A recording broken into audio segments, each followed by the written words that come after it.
La légende de Xiyu. Xivu est le chef de la tribu Kuul.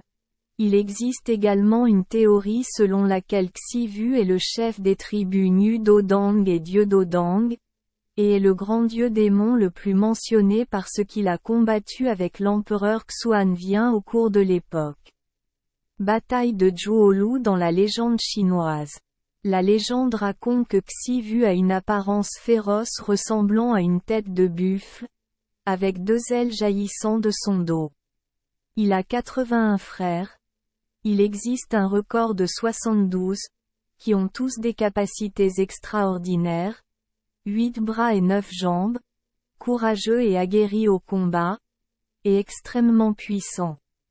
Selon certains documents historiques, Xivu avait une telle force parce qu'il avait reçu des armes divines de Bankofo. Après que Xivu ait déclaré qu'il ne pouvait pas être maîtrisé, il a lancé une pierre du montagne sur Xivu. Xivu n'a pas pu écraser la pierre, mais a quand même réussi à s'échapper.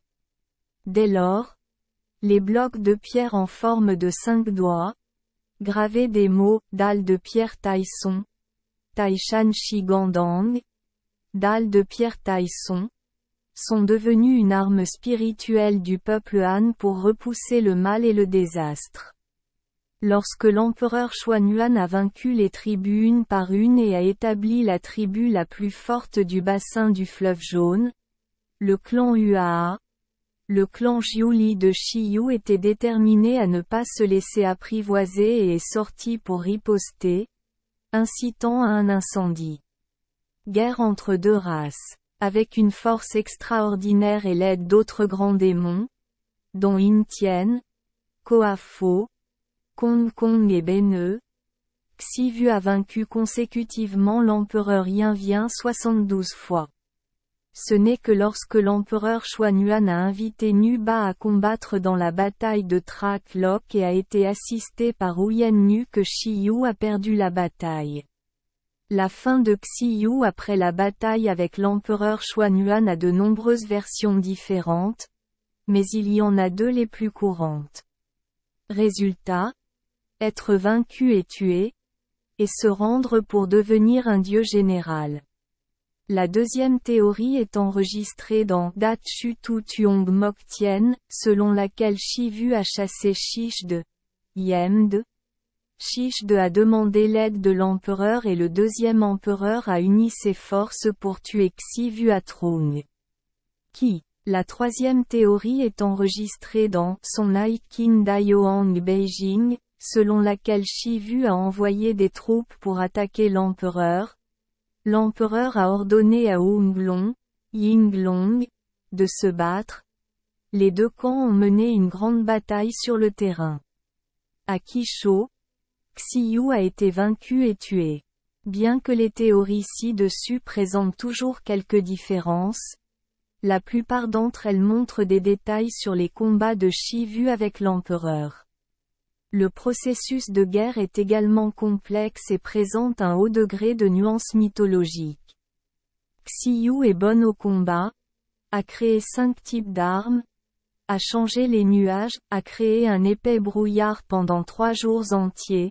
L'empereur, il a combattu 9 fois.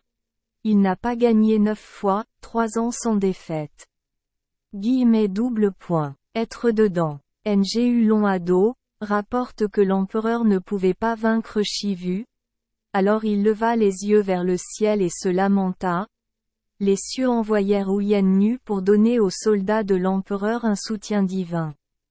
Grâce aux forces de Xuan Nu, l'empereur jaune remporte finalement la victoire. Une théorie est que Xivu a utilisé la magie pour créer un épais brouillard, qui a désorienté l'armée de l'empereur. L'empereur a immédiatement utilisé le guide à distance pour chasser et tuer Xivu, remportant ainsi la victoire. À propos de la fin de Xi avec Yu, les légendes disent principalement que l'armée a été vaincue et tué, mais il était également possible qu'il se soumette à l'empereur et devienne un général militaire. Selon les notes de l'artiste Lacine, Luo Pin, de la dynastie Qing, l'empereur a ordonné aux soldats de décapiter Xivu. Voyant que la tête de Xivu avait été séparée de son corps, l'empereur fit alors graver l'image de Xivu sur des coupes sacrées pour avertir ceux qui la convoitent. Veut le pouvoir et la richesse. La bataille de l'empereur avec Shiyu est un événement extrêmement important dans la légende chinoise. Après la victoire de l'empereur, il unifia la région des plaines centrales et devint le fondateur du clan Huaxia. Pour cette raison, les textes historiques chinois, en particulier les classiques confucéens, qui ont longtemps dominé le courant dominant, considèrent Xiyu comme un personnage maléfique, même si ce n'est pas tout à fait juste. Plus tard, Xivu a été progressivement déifié, devenant un personnage avec l'image de tête de bronze et front de fer, 8 bras et 8 jambes, corps humain avec des sabots de buffle, 4 yeux et 6 têtes, et mangeant du sable et du sable. Gravier. Après la défaite de Xivu, les membres de la tribu Kuul se sont dispersés, une partie d'entre eux s'est soumise à l'empereur, une partie a émigré vers d'autres endroits. Merci les enfants des Esperluette Croisillon 39. Avoir écouté des contes de fées au jour Esperluette Croisillon 39. 8.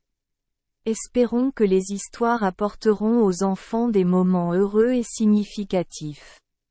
Si vous aimez notre chaîne, veuillez appuyer sur le bouton S Esperluette Croisillon 39. Abonner, pour ne manquer aucune histoire intéressante. Je vous souhaite une bonne nuit de sommeil et de beaux rêves. Rendez-vous dans la prochaine histoire.